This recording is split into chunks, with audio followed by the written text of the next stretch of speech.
All right, guys. So this is interesting here. MSNBC went on the ground in Michigan to talk to Democratic voters.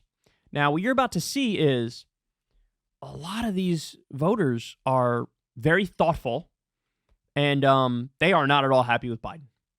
So they're going to break down for you what the problem is here. Let's watch and we'll react. There are aspects we have to talk about with Yasmin, who's joining us from Michigan, Dearborn specifically, talking to voters ahead of Tuesday's primary. That is a state, as you well know, Yasmin, where protesters have been very loud against Joe Biden's support for Israel. And as the New York Times has put it, Michigan's combination of an early primary, a large and politically active Arab American population, progressive students on college campuses, and the option of a protest vote have raised the stakes of what has otherwise been a sleepy election in the state. So what are the voters telling you, Yas? There's a new poll out, Alex, 45 to 41, in which the former president is leading Joe Biden right now in Michigan. Biden has a problem, Alex, in Michigan with the voters that I've been speaking to. These are all folks that voted for Biden in 2020. They have committed to voting uncommitted in the Michigan primary next Tuesday. And two of them are very much on the fence in voting for him for re-election in November. The other two absolutely will not be voting for him. They are angry about Gaza. They are angry he has not called for a permanent ceasefire as of yet. And they're angry that he has not come through on the promises he made when he was running for president back in 2020. Let's take a listen, Alex, to some of what they said and how they think or they believe Biden could possibly make up their vote between now and November. Is there a pathway forward for you with Biden? Oh, absolutely not. You cannot keep killing people with our money and just keep thinking that, oh, we are stupid enough to elect you again because we'll fall in line. We'll forget. Like, this is an insult to me as a voter. For you, Biden has a pathway forward. Biden has a pathway forward. It's not. And what saying, does that look like? That is him calling for a permanent immediate ceasefire. The straightforward, simple answer for the Biden administration is push for a ceasefire, stop aiding Israel in their war crimes, and I guarantee you there are enough people who would be willing to deal with it and vote for the man. It is, in so many words, insane to me to have the Democratic Party and the Biden administration sit here and essentially say, if Trump happens, it's your fault. If you don't want a Trump presidency, then are you not worried about what he could do domestically to this country? I am, it's like a vaccine. I'm willing to take short-term pain for a long-term gain. I'm willing to let go of Joe Biden and oppose Joe Biden, make him a one-term president, punish Joe Biden by making him a one-term president and pairing his loss with the genocide in Gaza. Why does our democracy, why is having a Trump presidency more important than those people's lives? Why is our democracy more important than thousands of men, women, and children being killed? Damn, man. Damn.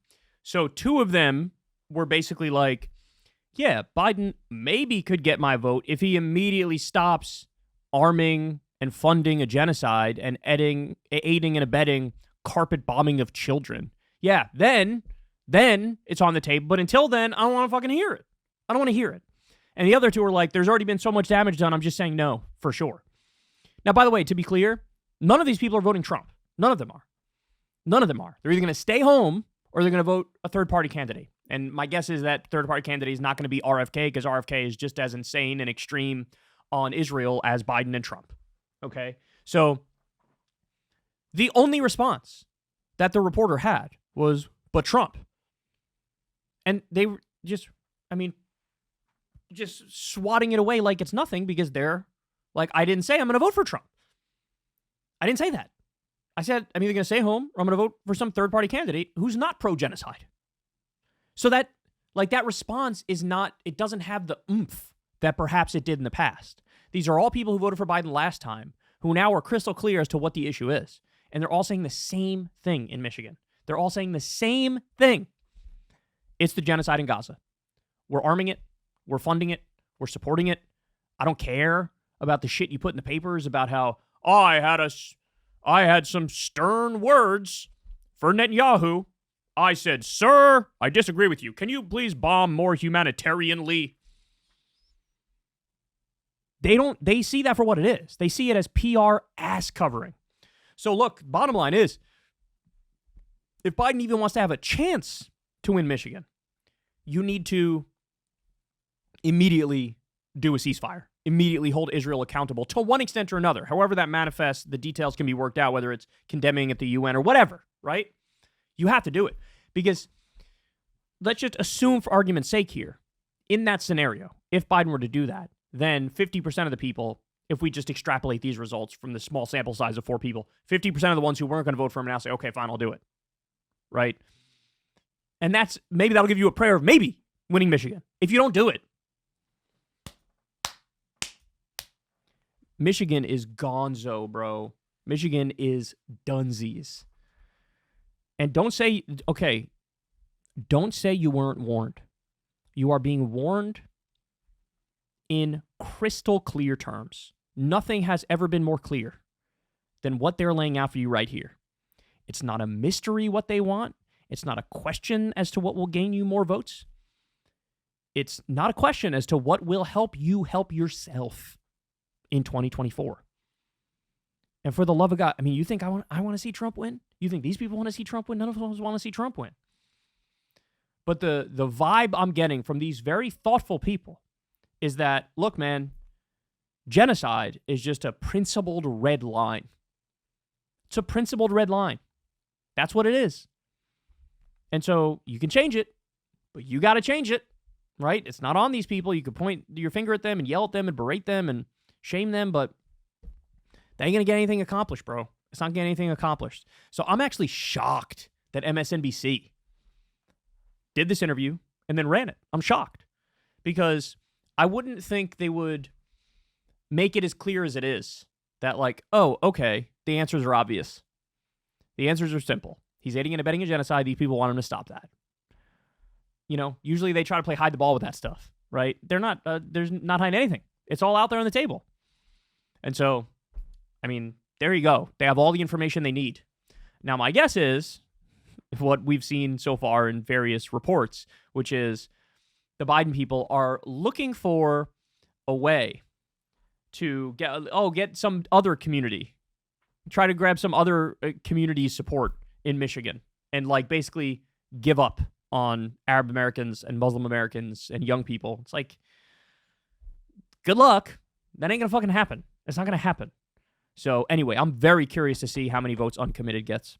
I'm very, very curious to see that, particularly in Michigan. I don't know how big the Arab American and Muslim American population is there, but there's going to be a hefty chunk that votes for uncommitted, and that's going to be a sign. And that's going to be a directions for Joe Biden. Is he going to accept it? Are they going to adjust? I don't know. Because look, mentally, he's still in 1993 right now. And in 1993, you know, it's, as Mark Lamont Hill said to me and Crystal, there's no American president who was hurt for being too pro-Israel. So I don't think he's even conceptualized that it really is possible that being as pro-Israel as you are in this scenario can really backfire on you politically. And by the way, Netanyahu's sitting there. He wants Trump to get back in office. So he's happy to hurt Biden in every way, shape, and form. Biden's being played like a fucking fiddle. And it doesn't help that he's not there mentally anymore to realize what's happening right in front of his eyes. So, very good segment here. Again, it's nice to know, hearing these people talk, that it's like, okay, I'm not alone and I'm not crazy, right? I'm sure you guys felt the same thing. I'm not alone and I'm not crazy. Because to me, look, I was more than happy. Before Gaza, I was more than happy to make the argument. I was more than happy to make the argument for Biden as a legit, significant lesser evil. Student loan debt reduction, $1,400 stimulus checks, massively reduced the drone war, pulled out of Afghanistan. The Democrats overturned the Supreme Court decision, which would have stopped the EPA from regulating carbon emissions. They slipped that into the Inflation Reduction Act. They did project labor agreements for 200,000 construction workers, which raises their pay. We got $15 minimum wage for federal contractors and employees.